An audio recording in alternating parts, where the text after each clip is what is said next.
Dear students, in this lecture, we are going to cover the history of non-cooperation movement and Khilafat movement. To just give an overview to you, so this is the time period when Mahatma Gandhi is already established as a mass leader. So Mahatma Gandhi came into political prominence after launching 3 satyagrahas.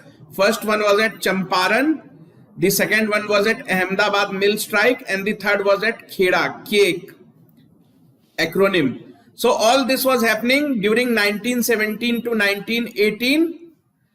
In 1919, April of 1919, an unfortunate event happened of Jallianwala Bagh.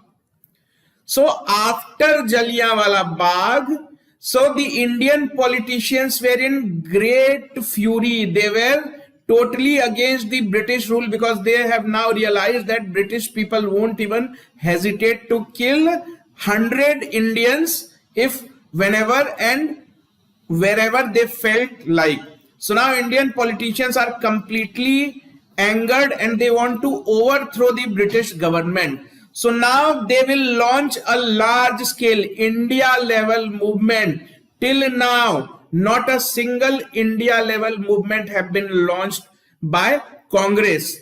So before this, there was a large scale movement that took place in the aftermath of partition of Bengal. That was Swadeshi and boycott movement, and this took place during 1906 and 1908.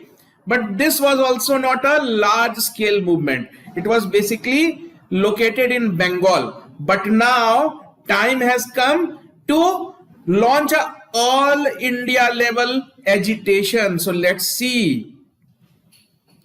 Khilafat and non-cooperation movements were important milestones in the history of modern India. Both these movements ushered in a new era of mass mobilization and shaped the future of Indian polity in important ways. Why this was a new era? Because first time entire country was involved. It was not like Champaran or Ahmedabad. We are talking about entire country. Although their trajectories were somewhat different, but were anti-imperialistic movements. So here we are talking about two movements, Khilafat and non-cooperation movement. So these two started because of two different reasons, but gradually because their enemy was common. They both were fighting against the British. So they decided to join. They decided to come together and then they wanted to fight the British. So two different movements, yes, but after a while they joined hands, they merged. So both were anti-imperialistic. They emerged from separate issues. We will see what were those issues. The Khilafat issue was not directly linked to Indian politics, but it was deeply anti-imperialistic and nationalist in its impulse. So the Khilafat movement, it started because of a reason which had got nothing to do with India, but still Indian Muslims were affected by it. Indian Muslims were affected by it. So Congress saw it as a good opportunity to get the support of Indian Muslims. These two movements were brought together during the 1920 and 22 under the leadership of Mahatma Gandhi. So let us see. Let's first talk about a non-cooperation movement. So we are talking here about two different movements, non-cooperation and Khilafat. So let's understand them separately. Why did the non-cooperation movement start? The First World War had resulted in huge economic hardships for common people. So you remember World War took place between 1914 and 1918. So World War was, Britain was fighting the World War, and also more than 1 million of Indian soldiers also participated in that war. So if a country is fighting a war, so it is natural that the country will face economic hardships. Rationing was there, shortage of rice, shortage of sugar, shortage of tea, all these kind of things. Prices have increased, double, tripled. So the First World War had already created problem for Indian people. Increase in taxes and price rise had broken the back of middle class people. The Rowlatt Act of 1919 united politicians across the party line. What was this Rowlatt Act? Rowlatt Act said that the British police could arrest anyone, anytime, and keep him in jail for 2 years without taking him to court. You don't even have to take that person to court. That means it simply meant that you arrest somebody and put him into jail for 2 years. Nobody is going to ask any question to you. So this act was passed in 1919. So all the politicians, active politicians of that time, they came together to oppose this, because anybody can get arrested. So all this was happening. Anger was generated between, amongst Indian population. People were angry that after the brutal Jallianwala Bagh massacre, so people were angry. So Jallianwala Bagh massacre, more than 1,000 people had been killed. And after this massacre, Congress was under pressure, because people were saying that, look what Britishers have done to our people, won't you do something? So people were putting pressure on Congress that, why are you sitting silent? Why are you not doing anything? So Jallianwala Bagh massacre took place on 13th of April 1919.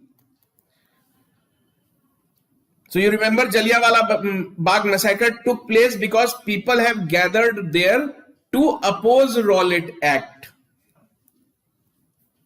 The Hunter Commission failed to punish anyone for Jallianwala Bagh tragedy. So in Jallianwala Bagh, General Dyer had ordered to open fire on people, because of which 1,000 plus people were killed. So the British had formed a commission to find out the real truth, who was guilty, who was responsible for killing these many people. So that commission was known as Hunter Commission, and it also failed to punish anyone for Jallianwala Bagh tragedy. So people of India were not satisfied. People wanted action, not satisfied. We are not satisfied. We have to take revenge. General Dyer was endorsed by House of Lords, and the British public showed solidarity with him. So what is House of Lords? So British Parliament. So Indian Parliament have two houses, Lok Sabha and Rajya Sabha. So just like the Indian system, actually Indian system is taken from British system. So there are also two houses, House of Lords, which is like Rajya Sabha. So House of Lord, they applauded General Dyer. They said that General Dyer have done nothing wrong. Also the British public and British media, they showed support for General Dyer. So people of India were reading all this in their newspaper, in their magazine, that General Dyer have killed so many people, still nothing has happened to him. So anger was generated. People of India were really, really angry. The Morning Post newspaper collected 30,000 pounds for General Dyer. So General Dyer was getting support in his own country. He had left India. Now you have to remember this. Rudyard Kipling, this question had been asked once. So Rudyard Kipling, who is famous for writing the book, The Jungle Book. Today he is famous as the author of Jungle Book. He was a British citizen, but he was born in India. He was born in India only. He spent most of his life in India, but after all he was a British. So he supported General Dyer. He called General Dyer the Lion of British Empire. So this question has been asked, who called General Dyer the Lion of Indian Empire? So Rudyard Kipling. Who was Rudyard Kipling? He was a well-renowned author. He is famous till today. The other reason was the Montague-Chelmsford reforms, which was brought in 1919. So the Montague-Chelmsford reforms, which resulted in the Government of India Act, disillusioned the nationalists who had expected much more in the direction of self-government. So Indian politicians were looking for constitutional reforms. Fine. So Jallianwala Bagh tragedy had already taken place. Just after that, another insult was presented before Indians. So Montague-Chelmsford reforms was introduced in 1919. So Indian people were thinking that India will be given dominion status, but nothing of that kind was mentioned in this act. So people were disappointed again. All the nationalist people, they were expecting that this time the government is going to listen to it, but not. That didn't happen. So anger is getting built. So this was the background which put pressure on Congress as a political party to do something to show or to vent the Indian anger against the British administration. So that is how the movement or the pressure is getting created for the non-cooperation movement. Now, what was the Khilafat movement? What was the Khilafat issue?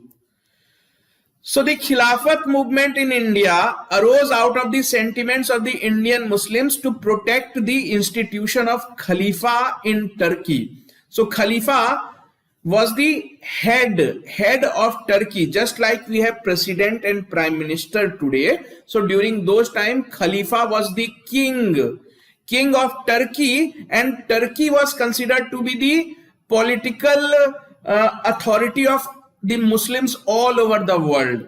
So wherever you live, if you are a Muslim, you have to show your loyalty towards your Khalifa, because Khalifa was considered to be the master, or you can say the king of the Muslims of all the world, be it an Indian Muslim or be it a you can say African Muslim. If you are a Muslim, you have to respect Khalifa. The Khalifa was considered as the biggest religious leader and custodian and protector of the Muslim holy places. That means every Muslim respected and treated Khalifa like his king. So Turkey was defeated in the First World War. The Allies imposed strict terms on it. So Allies in First World War, who were the Allies? So Britain,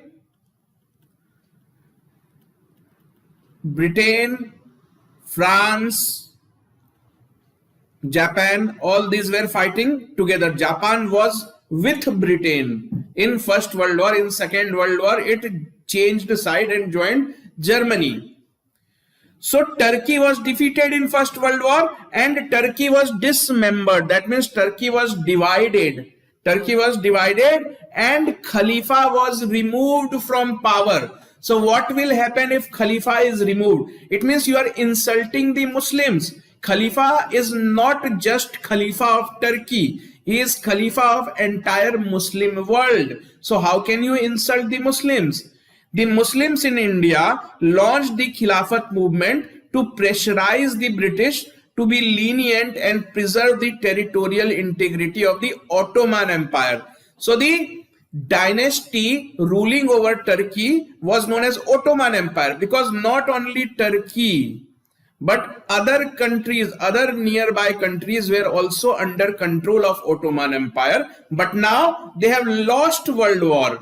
So British people are taking revenge. Khalifa is removed.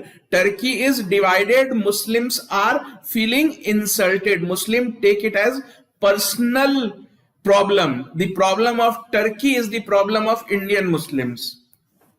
So in early 1919, a Khilafat committee. Khilafat means in English, Khilafat is a Urdu word. In English, it would mean opposition. So opposition of British policies, Khilafat. So in early 1919, a Khilafat committee was formed under the leadership of Ali brothers. So two brothers, two renowned Muslim scholars. They were Shaukat Ali and Muhammad Ali. So they formed Khilafat committee. And you will, and that way India got a very tall Congress leader. For the first time, Maulana Azad is getting involved into politics of India. So Maulana Azad's political career began with the Khilafat issue. Ajmal Khan and Hazrat Mohani were the other important leaders of this committee. So committee is formed. They are not happy with British people, but a movement is not started till now. Just committees are formed and it is already decided that we are going to do something about these issues. The Khilafat may be seen as the attempt on the part of Indian Muslim leadership to bring their pan-Islamic and Indian nationalist sentiments together. So this was also, see, some people will say that why are Indian Muslims worried about Turkey? See, Indian Muslims also thought that this is a good time to bring all the Muslims living in India against the British people. So they were using this opportunity because they are not going to Turkey to fight. They are fighting the British who are ruling India. So it was a good opportunity. So now the one section have already decided that they are going to launch civil disobedience movement. The other group, basically the Muslim community of India, they have also made up their mind that they are about to start the Khilafat agitation. So what was the Congress stand on Khilafat question? Because Congress was also aware that such a feeling was developing between Indian Muslims. So what was the Congress's official position? Mahatma Gandhi had already successfully led 3 satyagrahas till then. So he had already established himself as the tallest Congress leader by then. Okay, by the way, let me tell you something. Once upon a time, a question was asked that which was the only unsuccessful satyagraha launched by Mahatma Gandhi. So it is not discussed much because it was not successful. Actually, Rolet Satyagraha was also led by Mahatma Gandhi only. Rolet Satyagraha, which ultimately led to Jallianwala Bagh massacre, and it was unsuccessful. Why? Because Rolet Act was not rolled back. So anyways, Mahatma Gandhi had already established himself as the tallest Congress leader by then when all this scenario was getting built up. Congress was also losing faith in the constitutional struggle. Why? Because they already saw that Montague-Chelmsford reform was a bit of a disappointment. So they thought that we cannot fight it constitutionally, because they thought that they will put pressure on British and British will give them constitutional reforms. That didn't happen. So Congress was losing faith, especially after the Punjab incident and Hunter Commission report. Gandhi, now question arises, what is Congress going to do about the Khilafat movement? Khilafat movement, the lead was taken by Indian Muslims, Ali brothers. Now what will Congress do? So Gandhi ji was willing to lead the Khilafat movement, as it would have ensured that Muslims get involved in fight against British, because every Muslim was supposed to fight against the British, because Khalifa was the supreme leader of every Muslim. So now it was guaranteed that if Khilafat movement actually starts, each and every Indian Muslim would see the British people as their enemy. So Gandhi ji said that why not bring them on board with Congress? That means if Congress takes the leadership of Khilafat movement, the support of all the Indian Muslims will also come towards Congress, because Congress is fighting on their behalf. So Mahatma Gandhi said, no problem. I am ready to take the Khilafat movement from Congress platform. Also, imagine, now Khilafat movement has got nothing to do with Hindus, but still, if Hindus will support the Khilafat movement, it will result in a strong bond between Hindus and Muslims. The Muslims will then start looking at Hindus as their brothers, that look, they are together with us in this fight for justice. So, but the Congress as an organization was not yet prepared for an all India movement. Please understand, till then, Congress have never launched an all India level movement. It is Gandhi ji who is doing satyagrahas. Congress as such have never ever launched an all India level movement before this. So now they are not sure whether they are in a position to do that or not. Tilak, Bal Gangadhar Tilak, he was a extremist leader of Congress. He was a so he was opposed to having an alliance with the Muslim leaders on religious issues. So Tilak told Mahatma Gandhi that Khilafat issue is not related to India. It is not related to freedom struggle. It is purely a religious matter. Religious matter related to Khalifa and the Muslims. So why should Congress get involved in a religious issue? Let's stick to political issues only. However, Gandhiji was able to convince the other leaders of Congress that it's a good plan. See, it was a really good strategy that all the Muslims of India would have come in support of Congress because Congress was fighting for them. So that's why Gandhiji was able to get the approval of majority of the Congress leader, and this way Congress made up its mind that that civil disobedience movement that we would be launching would also take up the Khilafat movement. That means same people will take two different movements. So it's better that merge them, merge. So Muslim League also agreed to allow Congress to take leadership of Khilafat issue. So Muslim League used to call themselves as the Masiha of Muslims. So they used to think that they are the champions of Muslims. But now Muslim League is also okay that okay, let's allow Congress to take up the Khilafat issue. It is for our benefit only. Now both these movements are about to start. Gandhiji is taking lead of both these movements. Gandhiji is the tallest Congress leader. So it's better if you merge both these movements. So now we will see how these two movements got merged. On 20th March 1919, Khilafat Committee was formed in Bombay by Ali brothers. So till then, Jallianwala Bagh massacre had not taken place. 13th April 1919, the unfortunate, the Black Day.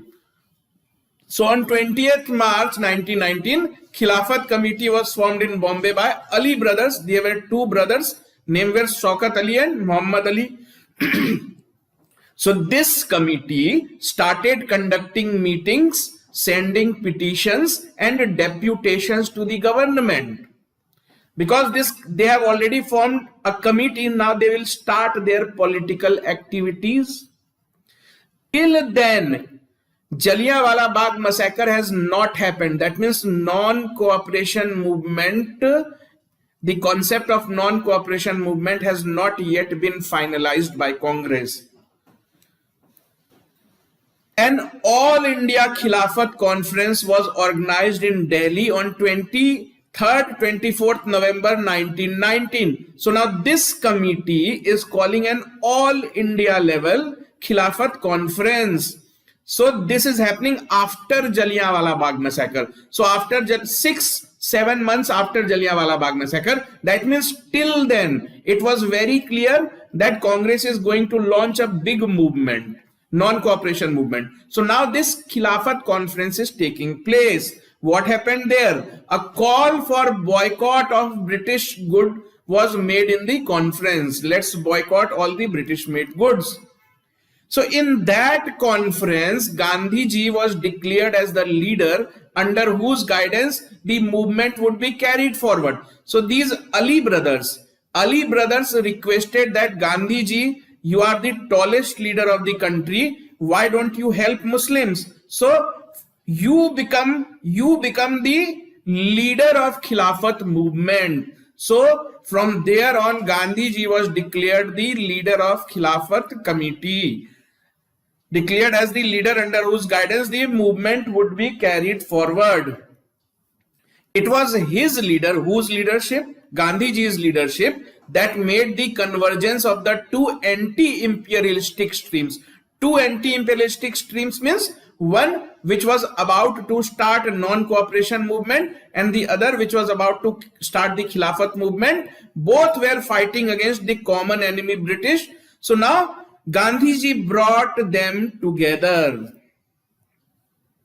So what were the main phases of Khilafat and non-cooperation movement? So these two movements were run simultaneously. They were run by same politicians, same group of politicians, and it lasted for 2 years. So let us see what happened in those 2 years. So February of 1920, in early 1920s, a joint Hindu-Muslim deputation was sent to the Viceroy to seek redress of grievances on issues of Khilafat. But the mission proved abortive. That means now they have come together. Both the political groups have come together and they are taking forward the Khilafat issue. So they start meeting the Viceroy, but Viceroy does not listen to them. Gandhiji declared that the Khilafat issue was more important than the constitutional reforms and even the Punjab atrocities, as he was prepared to launch a movement of non-cooperation if the peace terms were antagonistic to the interests of Turkey. So you have to understand something. Khilafat movement started first. Khilafat movement started first. Non-cooperation movement came later on. So that's why Gandhiji said that it is more important that we focus to lend our support to Khilafat movement, because it will give us an opportunity to get the support of Indian Muslims. So this was happening in February of 1920. So initially they did not do any kind of agitation, but they simply were meeting the British administration, but the British administration did not listen to them. So now the movement progresses. May of 1920, the terms of the peace treaty, because it was clear that Britain is going to divide Turkey. So that actually was announced in May 1920. The terms of the peace treaty, which became public in May 1920, were a blow to the wishes of Khilafat leader. Because Khilafat leaders, they were thinking that British will not divide Turkey. They are not going to remove Khalifa. But finally, it actually happened. In May 1920, it was finally announced that we are not going to listen to you. So finally, it was announced and the Ottoman Empire, controlled by the Turks, was dismembered, was dismantled, divided. So in June of 1920, in a series of meetings held by the Khilafat Conference and in a meeting held along with Congress members, you don't have to remember all these dates, place is important. So this joint meeting between the Khilafat Conference and Congress took place in 1920 in Allahabad.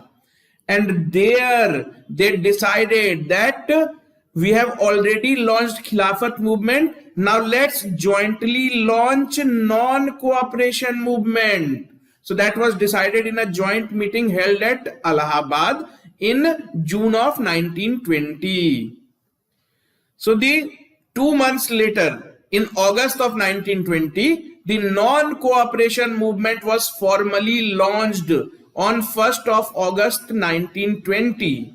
That day was also marked by the death of Lokmanya Tilak. So it was just a coincidence that on the day non-cooperation movement was to be launched, the tall Congress leader Lokmanya Tilak died on the same day.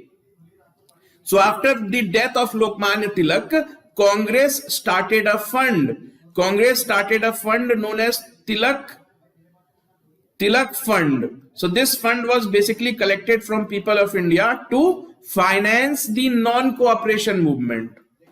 So this is how Khilafat movement was already going on. Now non-cooperation movement have also started. September 1920, And you have to remember this, on 20th August, they had Khilafat conference had called an all India level strike. So in that strike, on the day of that strike, Gandhi ji returned his title of Kaisar-e-Hind that was given to him by Britishers, Kaisar-e-Hind. So question have been asked, why did Gandhi ji return Kaisar-e-Hind? In most of the books, you will see that the answer is Gandhi ji returned Kaisar-e-Hind because of Jallianwala Bagh tragedy. But that is not true. Technically, he returned it on 20th August. 20th August was the call of all India level strike by Khilafat conference, and he was the leader of Khilafat conference. So the correct answer is Mahatma Gandhi returned his title of Kaisar-e-Hind as a support for Khilafat movement. So this question has been asked, and majority couldn't answer that, because if you will see Jallianwala Bagh as option, so most of the students will go for that. But now you know the technical difference. So anyways, September 1920, now Tilak is dead and non-cooperation movement has already begun. So in September of 1920, a special session of the Congress was held at Calcutta to finally deliberate and decide the issue of non-cooperation. So now they have already started the movement. So Congress is meeting formally that now that we have started this movement, how are we going to take it forward? So this session, the Congress agreed to give its assent to non-cooperation despite some opposition by those interested in counseling entry. So you see, you have decided that you are going to boycott anything British. That means you are not going to buy British made good. Also, you are not going to participate in elections. So that is what is meant by boycott. So some Congress leaders were not in the favor of starting non-cooperation movement because they did not want to boycott election. They want to fight election and reach the central assemblies so that they can raise the voice of the people there. So this is how non-cooperation movement has begun. Khilafat movement was already going on. Now let's see what happened next. So Nagpur session of Congress. The regular Congress session, that means Congress used to meet every year in the month of December, or to be precise, last week of December. This was the tradition of Congress, that they used to have their annual sessions in December. So the regular Congress session was held in December of 1920 because in August itself, 1st of August itself, non-cooperation movement, NCM, non-cooperation movement had already started. So now Congress wants to make plans to how to spread that movement.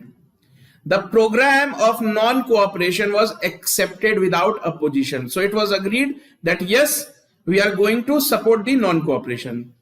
Now, instead of having the attainment of self-government through constitutional means as its goal, the Congress decided to have attainment of Swaraj through peaceful and legitimate means. So earlier, the Congress approach was that let's not launch any movement or agitation. Let's simply negotiate with the British and British will give it to us. So they were expecting that we should not start any kind of agitation. We will simply demand reforms, and slowly and gradually British will give it to us. But now they are saying that instead of taking the control of your country this way, let's snatch it. Let's demand Swaraj. That means self-rule through peaceful and legitimate means. That's why this is the first time that Congress is launching an all India level movement, because they have lost all hopes, their faith in British. So for the first time, an open extra constitutional program of mass mobilization was started by the Congress. Extra constitutional means what? Boycott, going on strike, all these was not as per the law. You are going against the law of the country, because if you go on strike, or it was as per the law, it was not allowed at that time. So now the Congress have decided that if needed, we are ready to break the laws. Earlier they were telling that British people are good people. If we talk to them, if we negotiate with them, slowly, gradually, we will be given freedom in form of reforms. But now they say, this is British are not going to give us Swaraj. We have to fight for it. Some important organizational changes were made, such as setting up Congress Working Committee. So Congress Working Committee was set up for the first time at Nagpur session of Congress. Now what is Congress Working Committee? See, Congress used to have one meeting per year in the month of December. So for rest of the year, there was no discussion among the leaders. If something major happened, they used to call meetings. But now they said that we have to do full-time politics, everyday politics. So they formed a Congress Working Committee of 15 members to take day-to-day decisions. You don't have to wait for December. You don't have to wait for annual session. So Congress Working Committee was set up at Nagpur session of 1920. So this Congress Working Committee was basically made up of the top leadership of Congress. So to lead the Congress, to organize provincial Congress committees on linguistic basic and reduction of entry fee to 4 Anna. So now they understood that we have to launch a large scale movement. So we will need effective central organization. So they created Congress Working Committee, and they also created provincial committee. That means Bengal Congress, Bihar Congress, Bombay Congress, Madras Congress, and all these committees, provincial congresses, were controlled centrally by Central Working Committee. Also, the entry fees to become the member of Congress was reduced, because now Congress wants that more and more people should join Congress. Gandhiji declared that if the non-cooperation program was implemented completely, Swaraj would be ushered in within a year. So this was that time Gandhiji thought that he would be able to drive the British out within a year. So he told Congress people, if you give land full support to this movement, British will leave India in a single year. So this question have also been asked, who said that if non-cooperation program was implemented completely, Swaraj would be ushered in within a year. So Mahatma Gandhi thought so, but obviously that was not true. British ruled India for another 25 years. So now let's see, how did the movement spread? So this entire movement, non-cooperation movement, can be studied by dividing into 4 phases. So we will see it phase by phase. So first phase.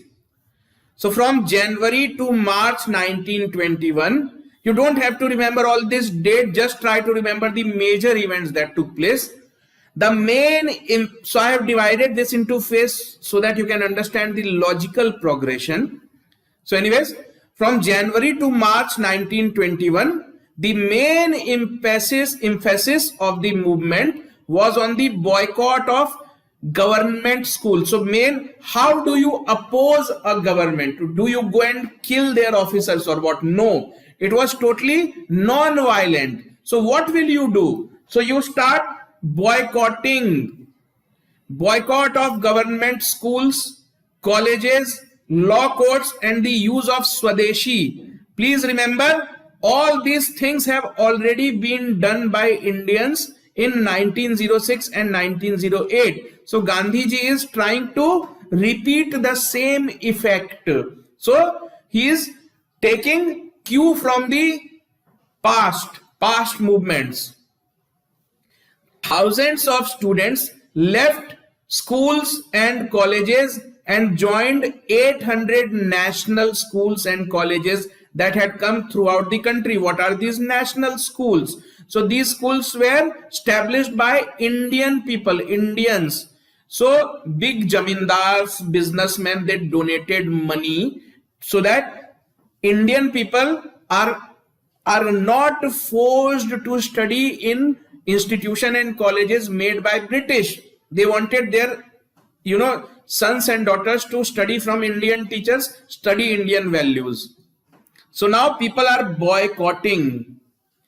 Many leaders, many leading lawyers of the country like C.R. Das and Motilal Nehru, these two were very good friends. C.R. Das and Motilal Nehru, C. Rajgopalacharya, Sardar Patel, Ashraf Ali, Aruna Asaf Ali, T. Prakasham, etc. quit their practice. See, most of the Congress leaders of initial times, they were lawyers. So lawyers means you go to British court. You have to work in courts which are run by British government. And now you have called for the countrymen to boycott British government. So you will also have to boycott. So that's why these lawyers, leading lawyers who were basically Congress leaders, they quit their practice. That means they gave up their job of lawyer. The foreign made clothes were collected and set on fire. There was also picketing of shops selling foreign cloth. Many merchants took vow not to deal in foreign clothes. So total boycott is going on. Second phase. The next phase started. So first phase was all about boycott. No violence, nothing. The next phase started from the Vijayawada session of Congress held in March 1921. So these are special sessions not held in December. Tilak Swaraj Fund was oversubscribed and 1 crore rupees was collected. What was Tilak Swaraj Fund? This question has been asked many times. So after the death of Bal Gangadhar Tilak, when did Bal Gangadhar Tilak die? On 1st of August 1920, exactly the day on which non-cooperation movement was announced. So in his memory, the Congress have started a public fund. So public can donate money. So question is, why was the Tilak Swaraj Fund established? So it was established to fund the non-cooperation and Khilafat movement. So 1 crore rupees were collected.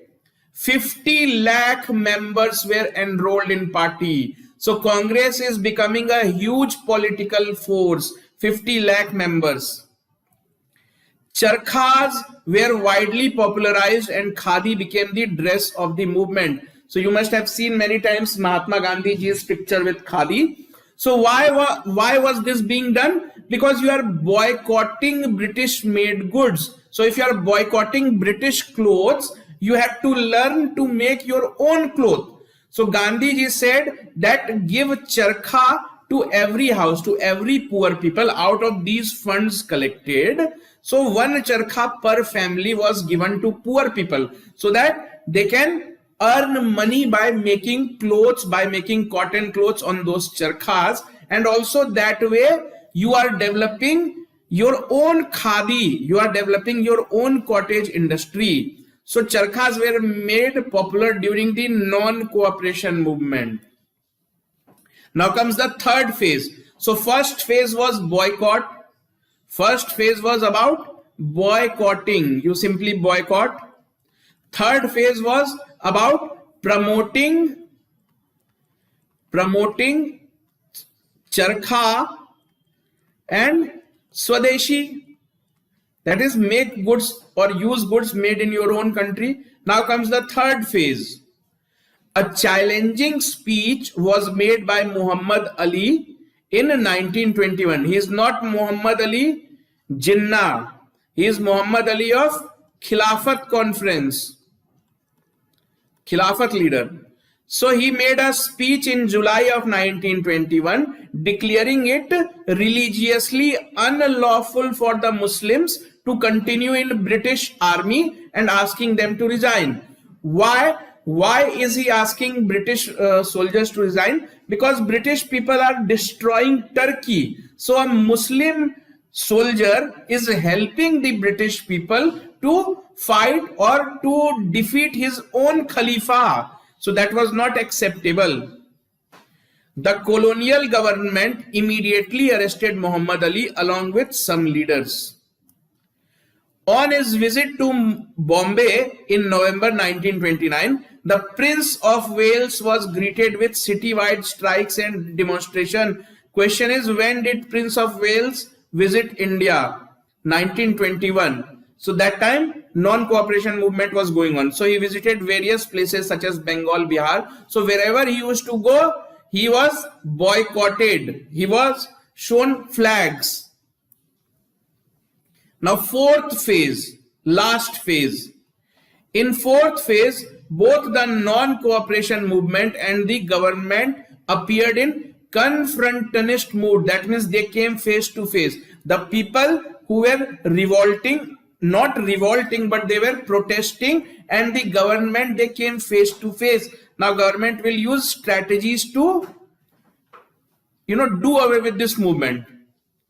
Congress became influential among a very large number of people. You saw that 50 lakh people joined it. And its volunteer corps became almost a parallel police force. So to help people, to support them or to save them from British atrocities, the Congress had formed an organization which was known as volunteer corps. So they behaved like local police. What is meant by local police? So whenever rallies or protests used to be taken out by Congress, so to discipline them, to maintain the law and order of the Congress workers, this police was deployed by Congress itself. The Congress had sanctioned its provincial committees to start civil disobedience movement whenever it felt necessary. So now the central leadership of Congress told the state leadership that whenever and wherever you feel necessary, you can start your own civil disobedience movement. The government, on the other hand, had started using repression. That's why confrontationist mood, they had come face to face. So government said that we are not going to listen to any of your demands. So now government thinks that let's end this movement somehow. There were large-scale arrests, ban on meeting, and prohibition of volunteer corps. So this volunteer corps, which was formed by Congress, was banned. It was termed illegal. The threat of violence on both sides were increasing, and it was extremely disturbing to Gandhiji. Now that the protesters and the government have come face to face and government is using force. So Gandhiji understood that it will lead to confrontation, it will lead to violence. But Gandhiji was a staunch supporter of non-violence, so he was afraid that government will do something so that protesters also resort to violence. So if you resort to violence, it gives a legal authority to government to suppress you. If you protest peacefully, government has no excuse to lathi charge you. But if you do it violently, then government can also shoot you. So that's why Mahatma Gandhi wanted everything to go peacefully. But that did not happen. As per the plans of the British government, violence actually took place. So a big violent incident took place during the non-cooperation movement, and it is today known as Chauri Chaura incident. So let's see what was this violent incident. And because of this incident, Mahatma Gandhi had to call off. Non-cooperation movement was stopped immediately because of this violent incident. Let's see what happened. So Mahatma Gandhi's apprehension proved correct when on 5th February. What was Mahatma Gandhi's apprehension? Mahatma Gandhi had already understood that British government and protesters have come face to face, something violent may happen. So his apprehensions proved correct when on 5th of February 1922, very important date. Most of the time I tell you not to remember date, but these kind of incidents, You have to remember the date as well as the year. For example, Jallianwala Bagh, you have to very clearly remember that it took place on 13th of April. Here also you have to remember the date, 5th of February 1922. Still, non-cooperation movement was at its peak. So on 5th February 1922, in Chauri Chaura, which is located in Gorakhpur district of UP, the police provoked a crowd of demonstrators. What actually happened that in the morning, you know, when rally was going on, these police people, they fired and killed 2 local citizens. The people attacked the policemen who then fired on them. So it was a government plan to provoke people so that people become violent. So if people become violent, we will get an excuse to beat them to stop this movement. So that is what happened. These policemen, they started beating the crowd. In fact, they had killed, because of their firing, 2 people got killed. Angered by this, so when 2 people were killed, the news spread in entire Gorakhpur that police have killed 2 innocent people. So what happened actually, more than 1,000 people, they gathered. They surrounded the local police station.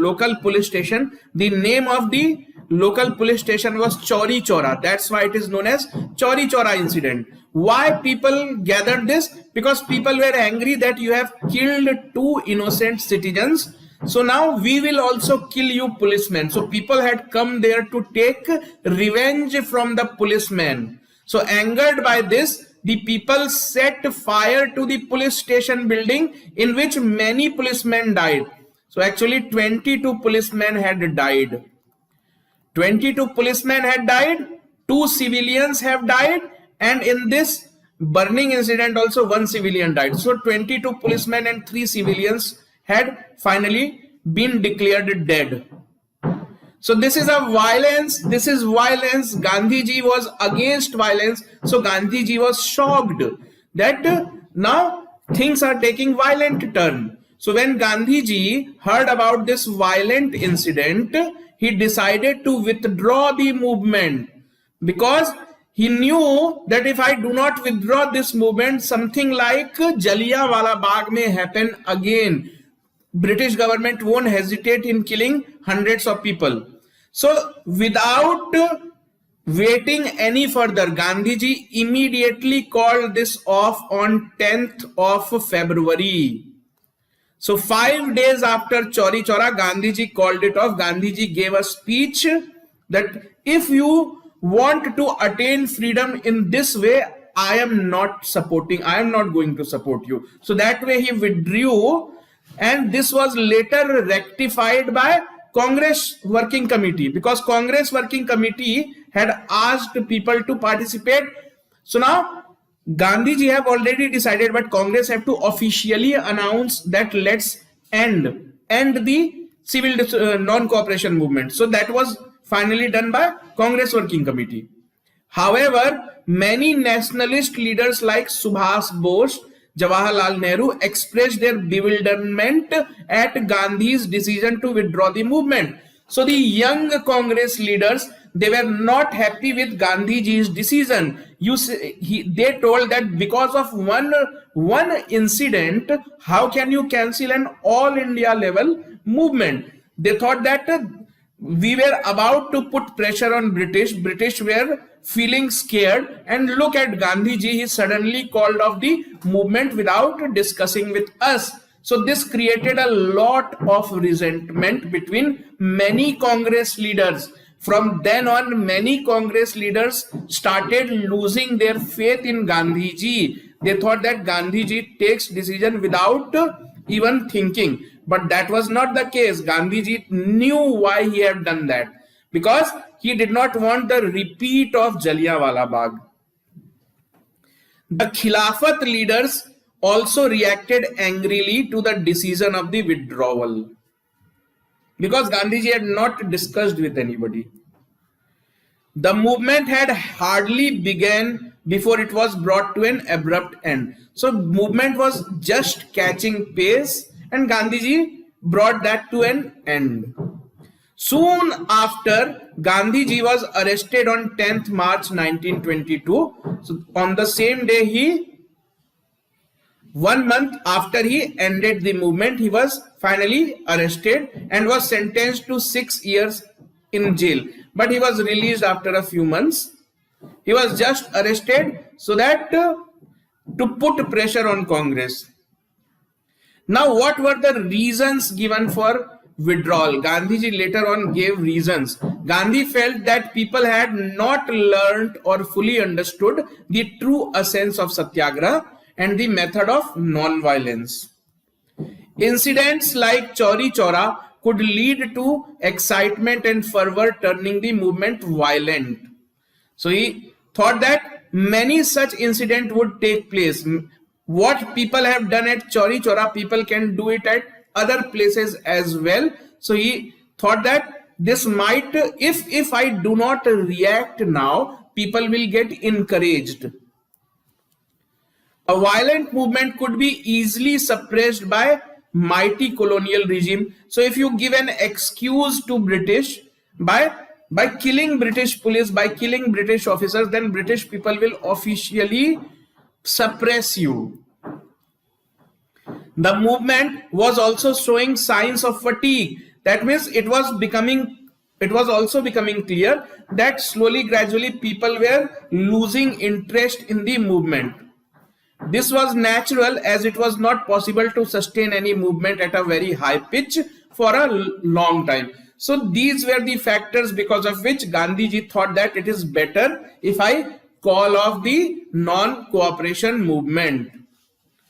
So the British were in no mood of negotiation. Gandhiji have also understood that the non-cooperation movement and Khilafat movement, it is not yielding any result. No results were coming out because British were not accepting any demands as such.